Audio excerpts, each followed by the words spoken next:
How can I stop thinking? In previous videos we have looked at this issue, but not in very great detail. And it is the critical thing, isn't it? How can I stop thinking?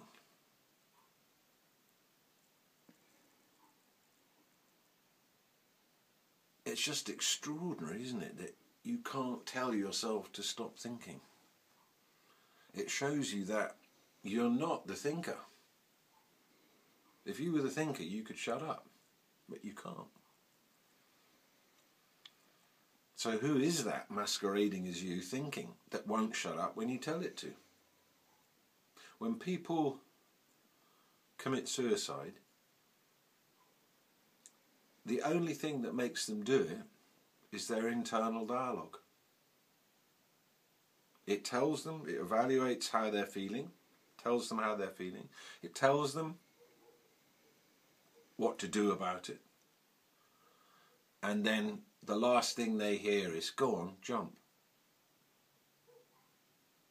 So it's absolutely critical, isn't it, to understand what this mechanism is. There was a story that my master told me when I was, a teenager. And it's a story about this guy who stumbles upon a cave.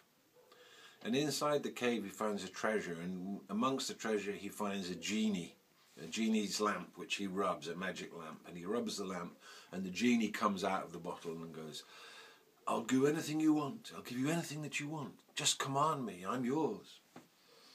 And so he says, okay, I want a palace. And instantly the palace is there. Okay, I want it filled with beautiful girls. Immediately the beautiful girls are there. Okay, I want a massive feast with gold cups and saucers and the rest of it. And that's all there. He's just about to enjoy the girls and the feast and the whole thing. And then the genie's right there and say, excuse me, what do you want? So after 2 weeks of constantly having to get this genie, keep the genie occupied, which was the thing he didn't realise he'd have to do, but that he did have to do, he knew that there was a yogi sitting in a cave, and he thought, that guy is very peaceful, maybe he can help, because one thing I have not got now is peace. I've got all this material stuff, I've got anything that I could want, but I've got no peace to enjoy it. So he makes the journey and finds that yogi, and he says, what can I do?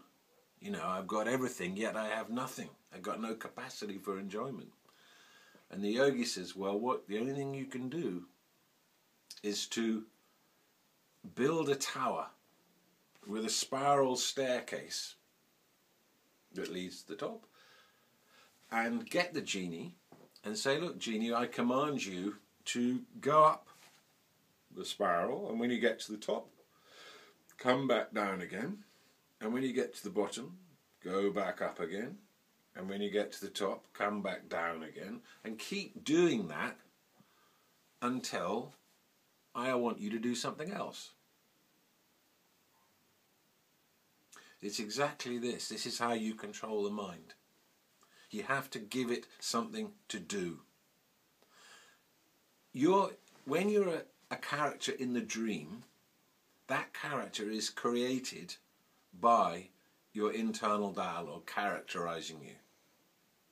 When you wake up in the dream, there's no one talking. It's quiet. So when you're in the dream, the process of waking up is by having moments of peace, experiencing something else other than your internal dialogue. So you put your attention into your breath. When you're not using your mind, when you don't want to be thinking consciously about something, you put it into your breath, and in it comes, and out it goes, and in it comes, and out it goes. And so your mind then becomes absorbed, and your level of consciousness lifts, so that you can then know and be aware when your mind kicks back in again and starts chatting to you about something. There is a point of awakeness. It happened to me when I got very, very angry. I was in Arunachala, and I'd been listening to Sri Muji, and it was very intense, a lot of experience happening, and there was somebody calling him Sri Muji Ji. And I thought, it's Mr. Muji for respect, not Mujiji, you're not on a farmyard. And I got really angry. I couldn't believe it. My internal dialogue was very, very angry.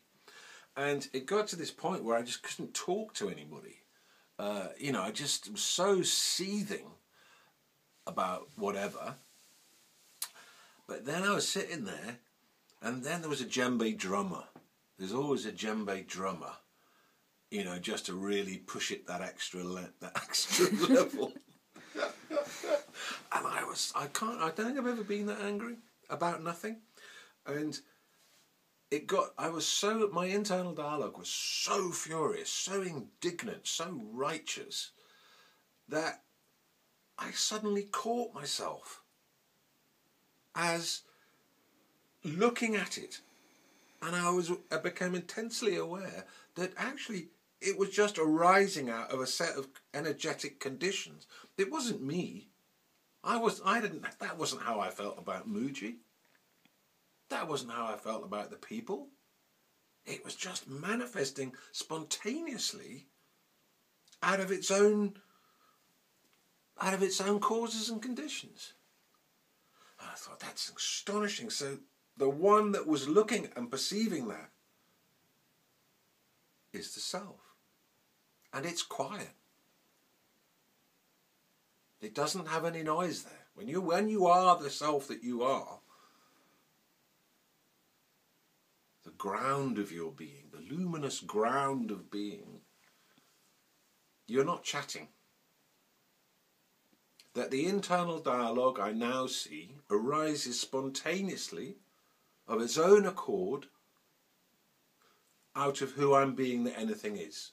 And who I'm being means the space I am, the thoughts I've had preceding that, the way I'm feeling, whatever it is, the way I'm being. And out of that comes these thoughts spontaneously arising. However, when I'm awake, as that awareness, conscious of what life really is, what a human being really is, then I can choose to think consciously, which is different. So how to stop thinking? Wake up. That internal dialogue can only really work when you're dreaming. Focus on something. In times when your internal dialogue is really heavy, then it's great. One way of doing it is focus. Focus on a mantra.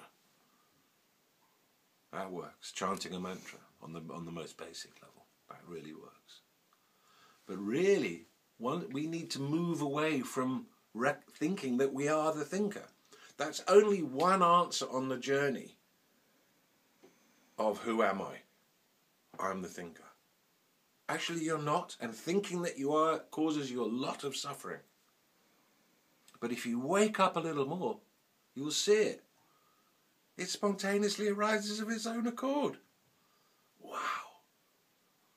And you are that spacious, boundless, free, qualityless, indescribable, ungraspable awareness that just watches dispassionately what's happening.